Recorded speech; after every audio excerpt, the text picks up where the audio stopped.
Assalamualaikum warahmatullahi wabarakatuh dan salam sejahtera. Saya Muhammad Rizal bin Ahmad, pensyarah program Diploma Teknologi Maklumat dari Kolej Vocational Ipoh bagi kursus DKB 2343 Server Installation and Configuration dan kursus DKB 4313 Administering Server. Kelas hari ini adalah berkenaan penambahan komputer pelanggan atau klien ke domain Windows Server 2012. Dalam kelas yang lalu, kita telah memasang sistem pengoperasian Windows Server 2012. Kita juga telah melaksanakan beberapa navigasi operating system Windows Server yang dipasang tersebut. Kita juga telah memasang servis Active Directory yang membolehkan kita mencipta domain. Jadi server kita kini menjadi domain controller. Kita juga telah memasang servis DNS atau Domain Name System yang mana kita dapat memetakan alamat IP ke nama domain. Ya, dan kita juga turut memasang servis DHCP yang membolehkan kita memberi alamat IP dinamik. Sekarang kita mempunyai komputer server tetapi kita belum mempunyai komputer klien. Ya, sesebuah domain yang lengkap perlu ada domain controller dan Active Directory yang mana kita telah pun ada sekarang dan juga komputer dan pengguna yang dipanggil klien atau pelanggan. Jadi hari ini kita akan menambah komputer klien pertama kita ke dalam domain. Ya, dalam kelas hari ini saya akan menunjukkan kepada anda sebuah komputer Windows 7 Professional akan ditambah ke dalam domain kita. Satu perkara yang perlu diambil perhatian, jika anda ingin menambah komputer ke dalam domain, ya, komputer klien tersebut harus menggunakan operating system versi Professional. Maksudnya di sini anda boleh menggunakan Windows 7 Professional, ya, atau Windows XP Professional atau Vista Business Edition, ya, Windows 8 Professional Edition ataupun Enterprise Edition. Komputer klien tidak boleh menggunakan home version. Ya, contohnya Windows 7 home version ini tidak boleh digunakan untuk menyambung komputer klien ke dalam domain. Begitu juga Windows 7 home basic juga tidak boleh digunakan. Maksud di sini komputer klien ini tidak boleh menggunakan home version operating system. Ini disebabkan operating system jenis home version ini tidak mempunyai komponen yang membolehkan komputer tersebut dapat disambungkan ke domain. Jadi perkara pertama yang perlu anda ingat ialah anda mesti menggunakan operating system versi Professional. Hari ini komputer klien saya ini menggunakan Windows 7 Professional. Sebelum kita memulakan kelas amali hari ini, kita lihat dahulu Windows Server 2012 kita. Satu perkara yang perlu dilakukan ialah terdapat satu notifikasi di sini iaitu kita perlu melengkapkan konfigurasi DHCP kita. Untuk itu kita klik pada pautan ini dan seterusnya kita klik next dan klik commit. Ya, serta close. Itu telah melengkapkan konfigurasi DHCP kita. Seterusnya kita pergi ke komputer klien. Ini adalah komputer Windows 7 Professional. Jika saya pergi ke Start dan right click pada komputer serta memilih Properties, kita akan berada di halaman konfigurasi sistem ini. Dari sini kita dapat melihat maklumat mengenai komputer ini yang mana nama komputernya adalah PC-Rizal dan workgroupnya adalah workgroup. Ya. Kita akan memasukkan komputer bernama PC-Rizal ini ke dalam domain. Dan sekarang mari kita pergi semula ke server kita. Ini adalah Windows Server 2012 dan kita telah mempunyai Active Directory, DNS dan DHCP yang telah kita pasang atau kita telah install. Ya.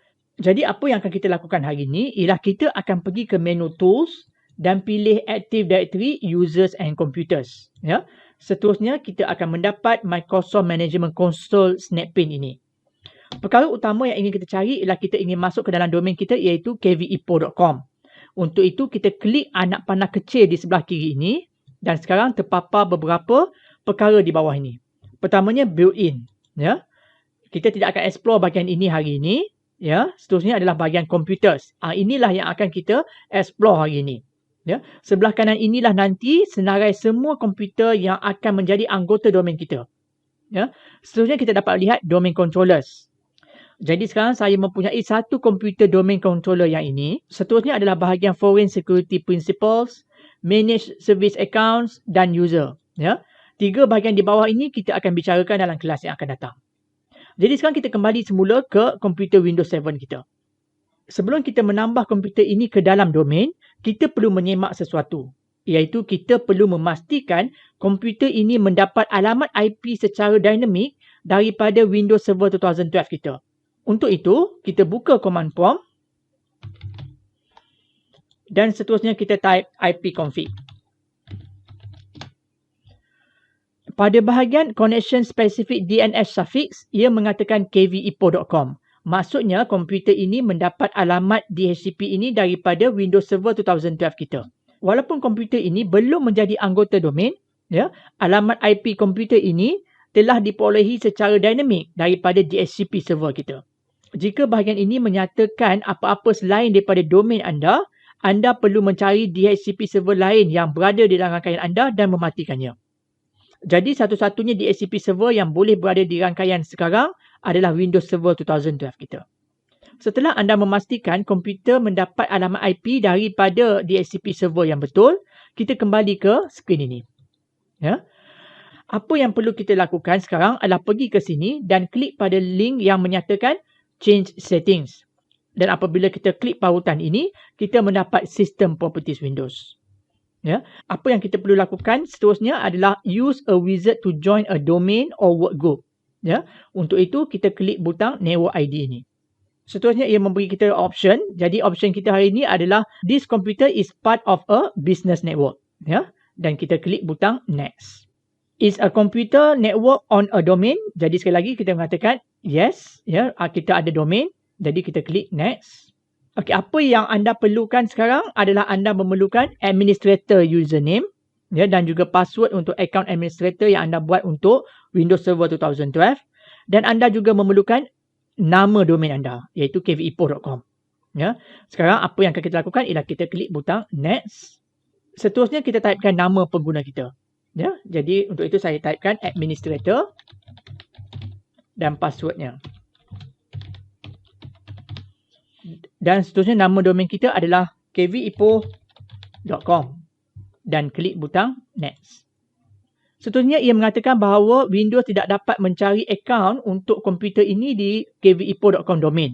Disebabkan saya belum membuat akaun komputer ini di dalam Windows Server 2012 saya, maka saya biarkan nama ini sebagai default dan sekali lagi nama domainnya kvepo.com.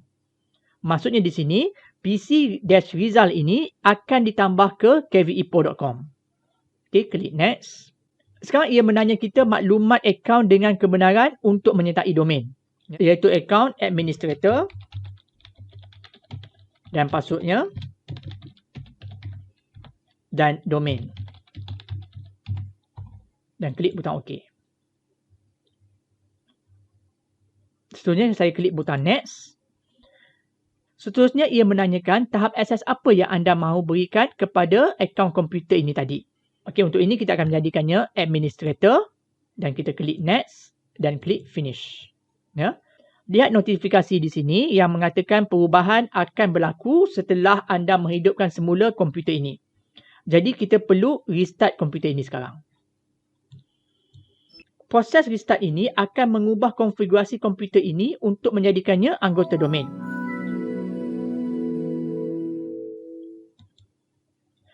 Di sini untuk nama pengguna sekarang ini, ia mengatakan kvepo.com/administrator. Maka sekarang inilah pengguna di komputer ini. Okey, saya masukkan kata laluan untuk administrator dan masuk ke dalam sistem. Sekarang seperti mana yang anda dapat lihat apabila saya klik butang start, administrator tertera di sini. Ya. Jadi apabila kita pergi kepada sistem properties, kita dapat melihat di bahagian computer name, domain and workgroup settings, ya, bahawa kita sekarang adalah sebahagian daripada domain kvepo.com. Jadi nama penuh komputer ini sekarang adalah pc-result.kvepo.com. Ini bermaksud komputer ini kini telah menjadi sebahagian daripada domain. Baiklah, kita kembali ke server kita dan pergi ke bahagian komputer dan lakukan refresh. Dan sekarang kita dapat melihat bahawa PC-result kini mempunyai akaun komputer di dalam domain ini. Jadi kita telah menjaya menambah sebuah komputer klien ke dalam domain Windows Server 2012 kita. Jadi seperti biasa, saya berasa seronok mengajar kelas hari ini dan tidak sabar untuk berjumpa anda lagi dalam kelas akan datang. Semoga kita berjumpa lagi.